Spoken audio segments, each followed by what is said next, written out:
कितने से negative effect है। पर्यावरण दूषित हो गया, जो अनाज हम उत्पादन होते हैं अनाज भी पॉल्यूटेड है, जिसका डिफरेंट से बीमार हो रहा है। पर्यावरण भी दूषित हो जा रहा है। मिट्टी के नीचे जो पानी है, पानी भी घट जा रहा है, पॉल्यूटेड हो जा रहा है। इसके लिए भी बहुत बड़ा ज़रूरत है। जब धरित्री माँ, जो हम लोग जो मिट्टी का स्वास्थ्य अच्छा रखना, तो हम लोग बोलते हैं, अपना नारा देते हैं, एक तो स्वस्थ मिट्टी, स्वस्थ फसल, स्वस्थ समाज और स्वस्थ पर्यावरण।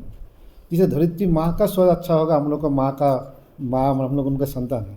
इसे मिट्टी को सुधारना, मिट्टी को स्वास्थ्य अच्छा बनाना, ये सबसे जरूरी। इसके लिए हमने पूरा देशव्यापी एक अभियान भी चल रहा है, जिसमें मिट्टी को स्वास्थ्य अच्छा बना सकते हैं।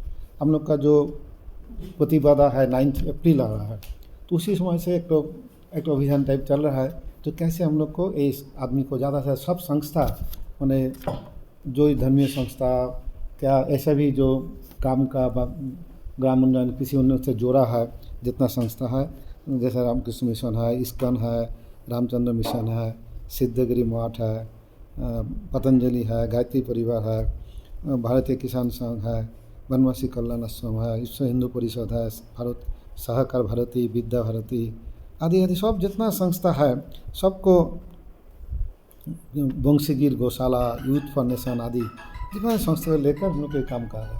हम लोग रामकृष्ण यहाँ पे भी पीछे जो ये पे है university, Ramakrishna mission Vivekananda education research institute, 2006 में हम लोग इसका ऊपर करके काम, कुछ भी चीज़ हम लोग करेंगे धर्म का माध्यम से करेंगे तो ज़्यादा एक्सेप्टेड हो जाता है विज्ञान।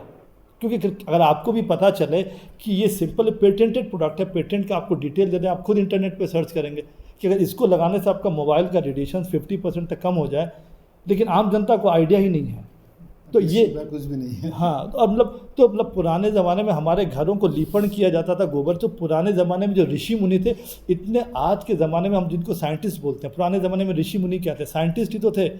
उन्होंने देसी गाय के गौमूत्र में, आयुर्वेद में जाएंगे, कितने सारे, जैसे पंचगव्य सिस्टम ऑफ मेडिसिन है कि कितने सारे सिस्टम को इम्प्रूव कर देगा। मतलब चूँकि हम लोग इन सब सिस्टम्स के साथ जुड़े हुए हैं, तो हमको इस चीज़ का पेटेंट भी मालूम है, साइंटिफिक वैलिडेशन जहाँ हो रहा है वो भी हमको आइडिया है। तो आम समाज जो कंज्यूमर, हमको आइडिया ही नहीं है। और किसान जो ये बना सकते हैं, गौमूत्र अर्क बना सकते हैं, ये चीज़ें बना सकते हैं, उनको भी इसका आइडिया नहीं है। तो अपना काम हम लोग जोड़ने की कड़ी है कि आम समाज जो अपने धरती माँ से, गोबर मतलब गाय माता से दूर होता जा रहा है, जिसके कारण हमारे बीच में इतनी बीमारियाँ बढ़ती जा रही हैं। आप सोचिए, एग्रीकल्चर साइंस में इतना रिसर्च हो गया, मेडिकल साइंस में इतना रिसर्च हो गया, तो बीमारियाँ तो घटनी चाहिए थी, बीमारियाँ तो घटी नहीं, बीमारियाँ और बढ़ती जा। प्रधानता दे करके और रिसर्च भी किया जाए तो उससे किसानों के द्वारा, गांव में रहने वाले लोगों के द्वारा कैसे स्वावलंबी जीवन जिया जाता है। और इसलिए हम तो बचपन में से सुनते रहे हैं कि उत्तम खेती मध्यम बात। और एक डायरेक्टर साहब ने नकली भीख निदान हैं, अधम नहीं, निषिद्ध चाकरी भीख निदान।